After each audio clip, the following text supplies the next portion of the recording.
کہتے ہیں کہ ایک گاؤں میں چیتا آتا تھا۔ کمزوروں کی جھونپڑی سے ان کے کسی نہ کسی بچے کو اٹھا کر لے جاتا۔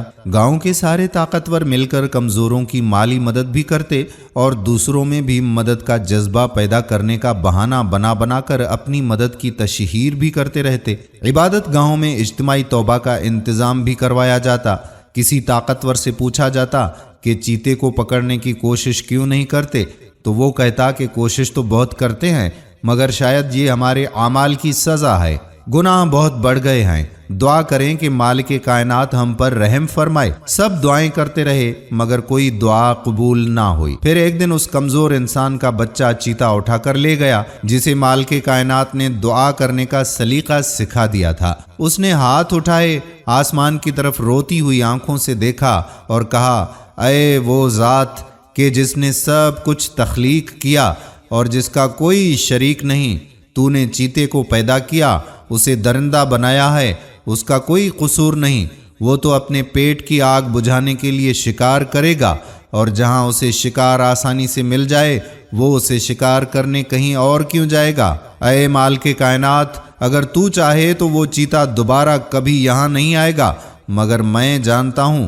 کہ تو نے یہ دنیا امتحان کی جگہ بنائی ہے اور تو یہ دیکھنا چاہتا ہے کہ تیرے طاقتور بندے تیرے کمزور بندوں کی تکلیف میں کتنا درد محسوس کرتے ہیں۔ اے مالک کائنات، میں تجھ سے چیتے کے مرنے کی دعا نہیں کرتا، کیونکہ اگر تو چاہتا تو ایسے کسی چیتے کو پیدا ہی نہ کرتا۔ میں تجھ سے صرف اتنا مانگتا ہوں کہ تو نے جس کو یہ طاقت اور دولت دے رکھی ہے وہ اس چیتے کو پکڑ کر مار دیں۔ تو اسی چیتے کے ہاتھوں ویسے ہی ان میں سے کسی کا بچہ بھی شکار کروا دے جیسے تو نے میرا بچہ شکار کروا دیا۔ تو اسی چیتے کے ہاتھوں ویسے ہی ان میں سے کسی کا بچہ بھی شکار کروا دے جیسے تو نے میرا بچہ شکار کروایا ہے۔ اگلی صبح ہنگامہ بپا تھا کہ گاؤں کے سب سے طاقتور گھر کے صحن سے چیتا اس کا بچہ اٹھا کر لے گیا۔ آس پاس کے 7 گاؤں کے طاقتور اپنی گاڑیوں، شکاری کتوں اور اسلحے سے لیس لوگوں کے ساتھ چیتے کی تلاش میں نکل پڑے۔ سب کی زبان پر ایک ہی جملہ تھا کہ اب اس چیتے کی ہمت بہت بڑھ گئی ہے، یہ اونچی حویلیوں کی دیواریں پھلانگنے لگا ہے۔ درجنوں شکاری کتوں نے کچھ ہی دیر میں چیتا ڈھونڈ نکالا اور اسے مار دیا گیا۔ چیتے کی لاش کو گاؤں کے بیچوں بیچ لٹکا کر گولیاں برسائی گئیں۔ کہتے ہیں کہ اس گاؤں سے دوبارہ پھر کبھی کسی کمزور کا بچہ کسی چیتے کا شکار نہیں بنا۔ آج اس گاؤں کے داخلی راستے پر اس طاقتور شخص کے شکار ہونے والے بچے کے نام کی ایک بہت بڑی پتھر کی یادگار بنائی گئی ہے، جس پر لکھا گیا ہے کہ اس بچے کے خون کی برکت سے رب العالمین نے گاؤں والوں کو ایک خونی درندے سے نجات دے دی۔